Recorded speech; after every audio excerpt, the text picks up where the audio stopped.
On Sunday, August 7th, the city plans to close Newbury Street to cars and make it wide open for pedestrians. The Back Bay retail corridor is well known for upscale shops and restaurants, but it's also prized for atmosphere. It's the kind of place you could only find in a walkable city like Boston. To tell us about what's planned is our guest, the president and executive director of the Back Bay Association, Meg Mainzer-Cohen. Thank you very much for being with us, Meg.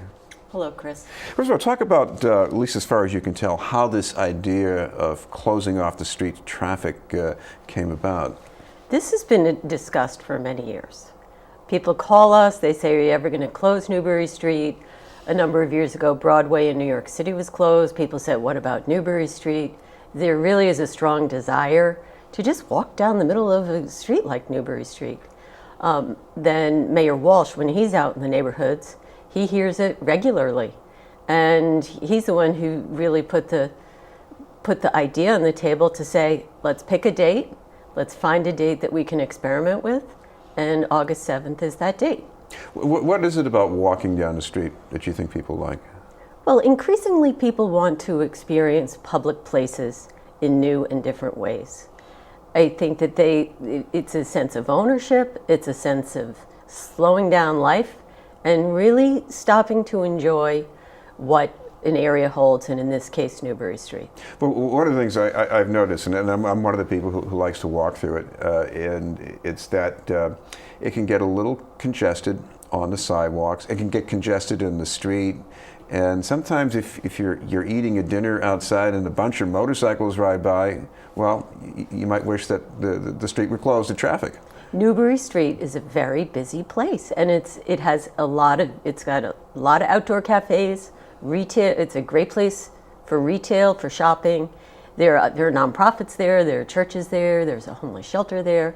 There are just all kinds of different business sectors, different uses on Newbury Street. And there are businesses that are loading, there are restaurants that are getting food deliveries. So it is a very busy place.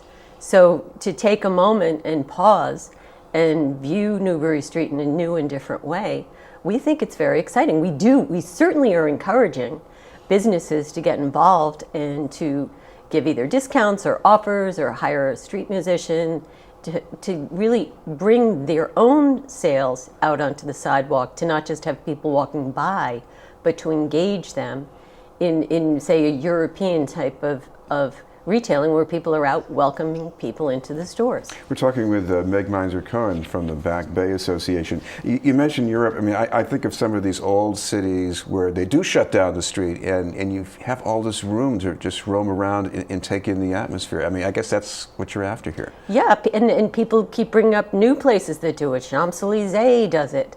There are streets in Japan that do it. They just roll in a barrel, in unexpectedly, in a sort of spontaneous way, they close the street to traffic and people flock to it.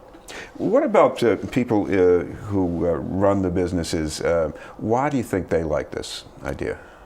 Well, I think people are excited. They're excited that Newbury Street is getting some attention and some real creative focus and ideas. There are some people who are skeptical, and for them, this is an experiment that we hope to prove that this is a very successful type of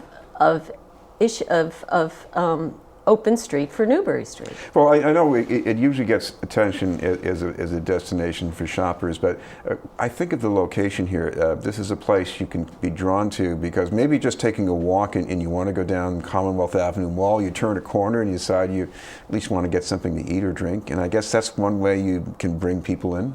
Right, absolutely. And some people, if they just come for the day, they will discover brands on Newbury Street that they didn't even know were there.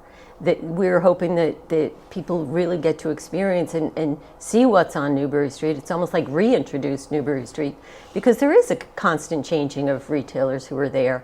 And there has been, some of the property owners are really looking to curate new brands not known to Bostonians to serve as an attraction for Newbury Street, for people to come shop just exclusively on Newbury Street. Well, over the past 8 or 9 years, I've seen the recovery from the downturn on Newbury Street, but I guess people still worry that maybe success could be a threat in a way too, because when the value of the commercial space goes up, you might be a danger of pricing out some of those unique businesses that make the neighborhood appealing. The market really drives business on Newbury Street as it does in other neighborhoods.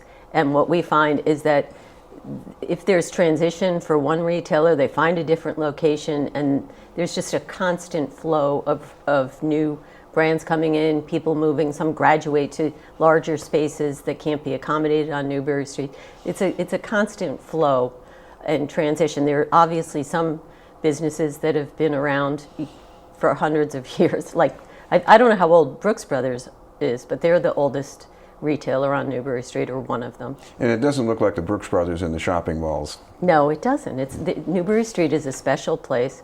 Any brand that opens up there, you can be sure that they will have a very special store. We should mention if people want to get some more info, this is going to be August 7th on Sunday from 10 to 6? Yes, 10 to 6. And if people want to know anything about the Back Bay, what's a good place to check that out maybe? Well, I would suggest two websites. One is bostonbackbay.com, which is our website, and also the City of Boston, cityofboston.gov. Thank you very much for being with us. My pleasure.